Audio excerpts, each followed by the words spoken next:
Hey there, I'm Jer, and welcome back to the Dirty Gertie Revival series, where I try to turn this beat-up old car into a daily driver. So today, first thing on the agenda is I want to know if I'm going to run out of gas or not. So that means let's try and get this old gas gauge working properly. Well, I got a used sender off of eBay, and it's for a 1955 Chevy.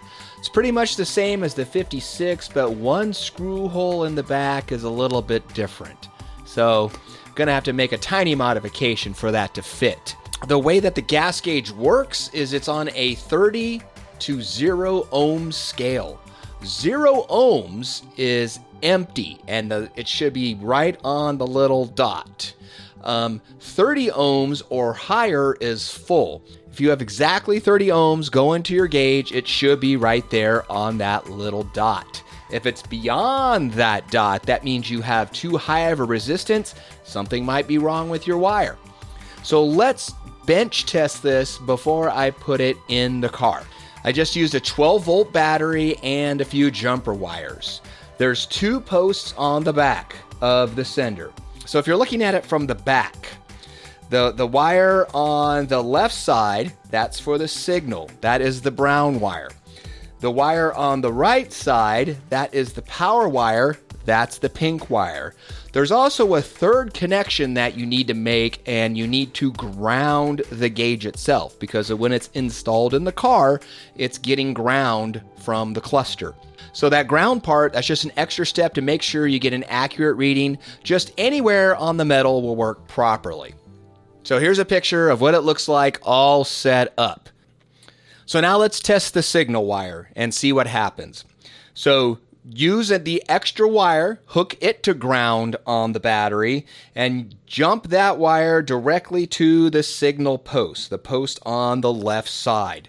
It should jump all the way exactly to empty. It should be right there on that little dot. If you unhook it, it actually might go to full, is probably what it will do. So that's basically test number 1. Now let's simulate if there's any gas in there. So unhook the signal wire, the brown wire. So now let's take that signal wire and put a resistor in there. For me, what I did is I wanted to test the tank at halfway, and halfway is 15 ohms because half of 30 is 15. So 30 ohms is a full tank, 15 ohms is half a tank. I don't have any 30 or 15 ohm resistors around, so I just kind of got to make one. What I did was I used 2 20 ohm resistors, put those in parallel or side by side to give me 10 ohms, and that should show less than half of a tank. Bet my gauge, it should show less than half the tank on the gauge. Bet my gauge, it's showing half. These things aren't particularly accurate, so oh well, it's better than nothing. So those are the 2 main tests that you can do to see if your gauge is working. If you have a 30 ohm resistor or a way to get 30 ohms, you can hook that up to as well in between the signal wire and the negative part of the battery, and it should go to full. And you'll notice that once you unhook the signal wire, the gauge will actually bury beyond full because it's more than 30 ohms of resistance. It's infinite resistance. So that's why it's getting buried when you unhook the signal wire. So now that I know my gauge works-ish, let's see if I can get it working in the car. Oh, well, apparently that's been like that for a while. I had no idea I left it like that. So good thing I never lost my alligator clip. So yeah. So let me let me test this, I guess, and see what's going on. That's funny. So this wire's already been packed once, so maybe the wire's good, and it's just because the clamp is not on there very good. Right on. Well, apparently I left that wire on there from the last time I was testing the gauge, and lucky me, it was still there. I've also still been messing around with the carburetor and trying to get this thing dialed in properly. I turned up that fast idle screw a little bit. Let's see if this helps the choke work any better. Okay, temperature's pretty close to operating temperature. Let's pump the gas and see if the idle goes down to normal like it should. Haha, right on. Okay. I think I got that problem fixed. I also just realized, that because I just climbed under the car and the gas gauge wire has been shorted to ground because I originally was testing that with that alligator clip. So I think this gauge is actually in the wire won't work right. So let me go underneath there really quick then and hook it up properly and see what this gauge does. Well, here's one difference in the two gauges I just noticed.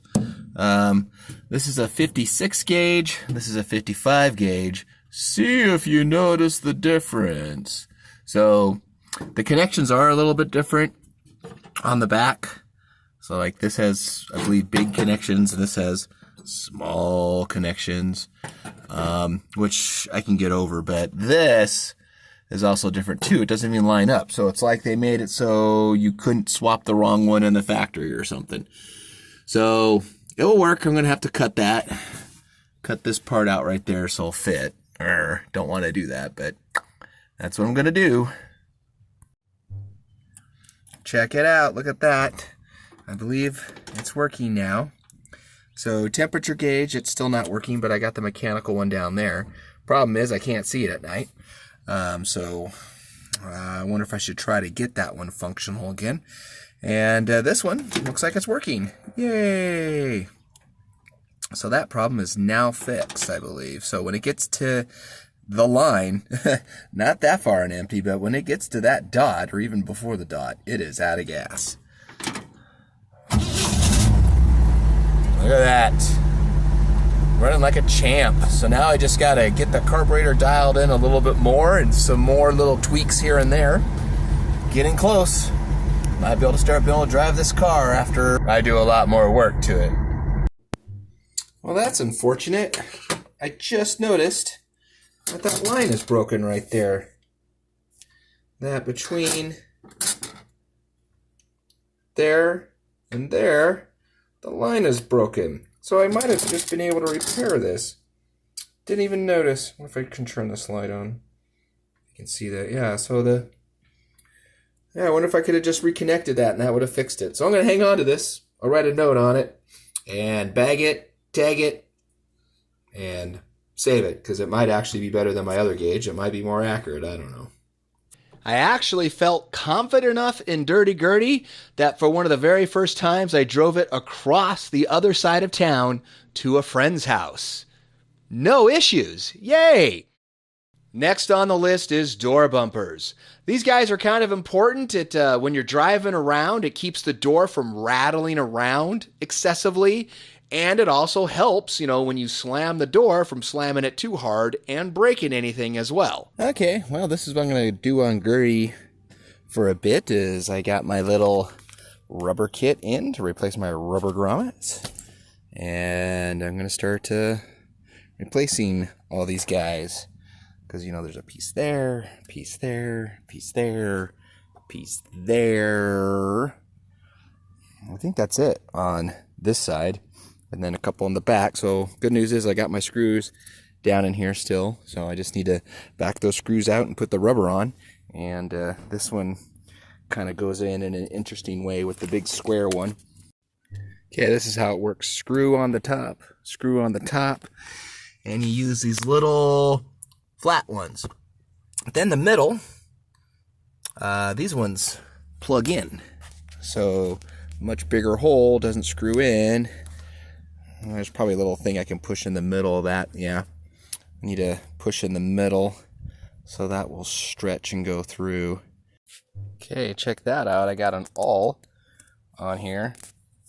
That's not an awl. Awls are sharp. This is a punch. This is a giant punch, a very thick one. And should just go right in there without. Ha ha ha, perfect. That one's on. Okay.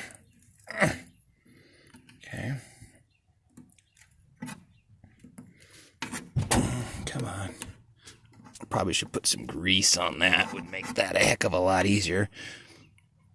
I licked it That did not do the trick. Okay, I'll try some grease. Okay, it's in. I cheated, but I had to actually use way less feeler gauges, a thinner one, and then I was able to get in there, and the grease did help a little bit. So now that's all put together. So that one slides in, that one you push in, top two, screw. Now onto the back door. So back door, top one looks like a screw. Then I got this, the one with the two, which is this weird looking guy. And then just a normal little single one down here at the bottom. Nice. Well, that was pretty easy. Just remember, some of these guys screw in and some of them push in. Don't get the two mixed up. Next on the list, let's get some windshield wipers in case it rains. Well, I got a motor off of eBay, $240. Let's see if this bad boy works. Okay, so I just got this installed. Check this out. Windshield wiper. Turn it. Oh, it's not going out far enough. Okay, let's try that again.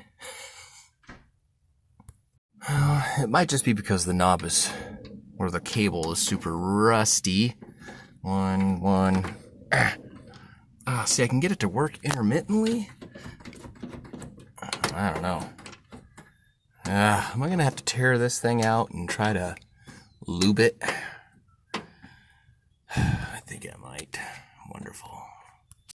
Alright, check it out now. Turn the switch. Oh, look at that. And low and off. Now I just gotta replace those wipers.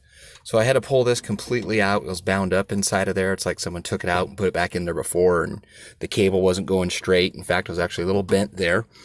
That was one little problem. And then the cable is just really stiff because it's all rusted inside of her. So I just put silicone spray along the whole thing because it's just one big giant spring. So I was assuming some of it would soak in, and it seemed to. So now it moves back and forth very freely. So look at that. Bam. All right. Next thing I need to do, get some windshield wipers. Bam. Okay, so this is what it looks like installed. So I have a 57 and a 56. So the 56, it looks like it's angled a little bit more down. I kind of had a hard time getting that back nut on because it was like just barely out of alignment, but it's on. So it is the right wiper motor for this vehicle. Also notice that there's a little teeny tiny, I got all these things in my hand. There's a little teeny tiny spot inside of here where you put the cable, where it just lines up perfectly. So that way you can tell exactly where to put that thing. So now it's all together. Just gets power directly from the ignition on the top. And that's it. I don't even think that thing's on a fuse, is it? Funny. All right, now I have windshield wipers. Yay! I also got some wiper blades. The ones that work best for me, really on any of these old cars, are those Trico Classic ones. They're just fantastic for me. So the next thing to check off the dirty, gritty list of things that need to get done that never end, gas cap. Okay, so goodbye. Wrong. Gas cap. It's like there's a lot of work to make the wrong gas cap kind of fit in there when you can buy the correct one for like $12. I mean, they make these things in China now. It's so easy to get these. All right, like that. There we go. Now the gas cap's on. Uh-oh. Well, it's on. I wonder why that's snagging. But, get the idea. Well, I think I'm at the end of my limits of being able to work on the carb with Dirty Gertie. I've made some major accomplishments with it. I mean, I'm sure you saw in the older videos where the thing was completely plugged. And this is my first time messing with a 4-barrel Holley carburetor before. So it is running pretty good, but it actually can run a little bit better. So I'm just going to give up and actually have to take it to the shop because there are still some things that I just still don't know about carburetors at this time.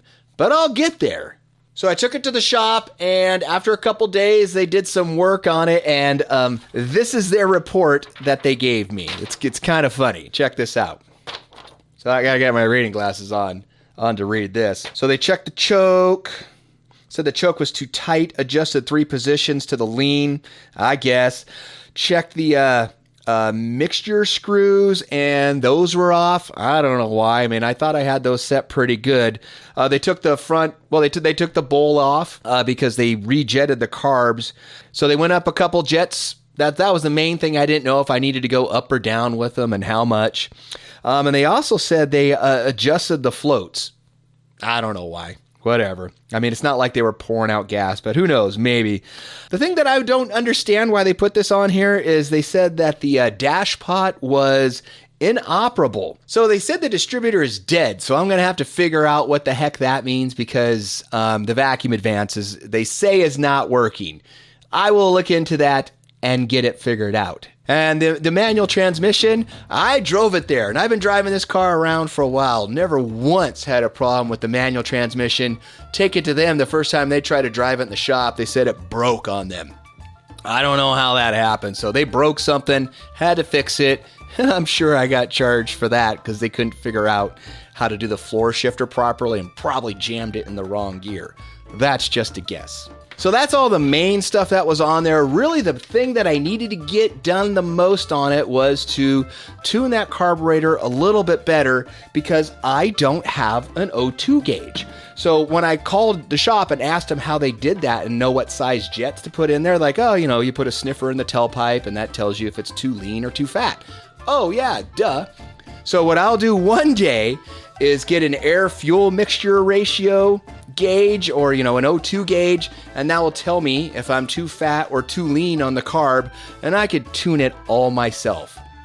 Everything else I could pretty much do myself now. I just need to spend $150 or so and get the right gauge. And then I can start getting way better at tuning these dang carbs. Well, that's everything that I wanted to show you for this episode.